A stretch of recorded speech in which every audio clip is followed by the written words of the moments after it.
नमस्कार। News of Gandhinagar daily headlines today. Ceasefire बाद पहलीवार एक मंच पर हसे पीएम मोदी અને ટ્રમ્પ। ઇટાલી અને ફ્રાન્સના નેતા પણ કેનેડા પહોંચ્યા। યુપીઆઈમાં આજથી મોટો ફેરફાર, હવે બમણી ઝડપે કરશે કામ।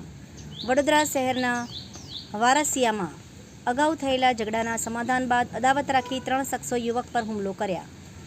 અમારા પર હુમલો કરશો તો અમેરિકાની સેના તૂટી પડશે, ટ્રમ્પની ઈરાનને ધમકી।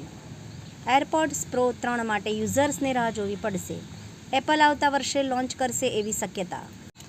ઈરાને મચાવેલી તબાહી જોઈ નેતન્યાહુ ગુસ્સે ભરાયા, કહ્યું હવે ભારે કિંમત ચૂકવવી પડશે। ભાવનગરના જેસરમાં 9 ઇંચ વરસાદ, રાજ્યમાં 8 કલાકમાં 101 તાલુકામાં ધોધમાર વરસાદ।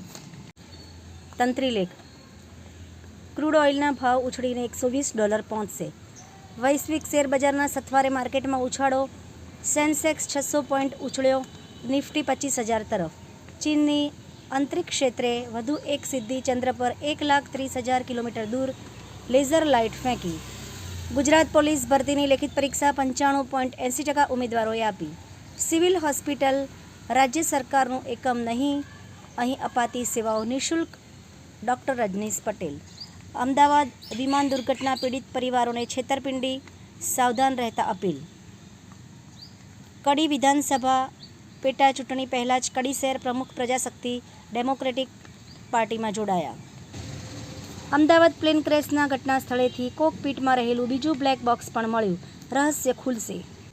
એનોજી સાહિત્ય સરિતા ગ્રુપ, વિષય ફાધર્સ ડે, એના ઉપર સર્જકોની ખૂબ જ સુંદર વિવિધ સ્વરચિત રચનાઓ।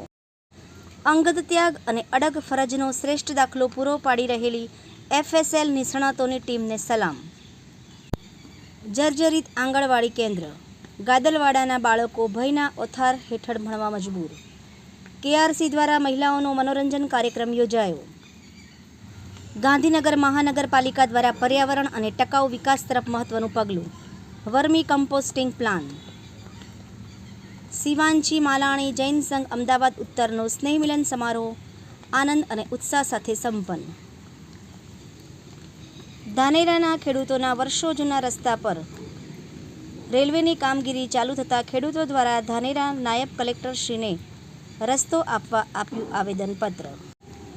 આભાર મીનાક્ષી રાવલ, ગાંધીનગર। ન્યૂઝ ઓફ ગાંધીનગર દૈનિક જન ફરિયાદ ન્યૂઝ।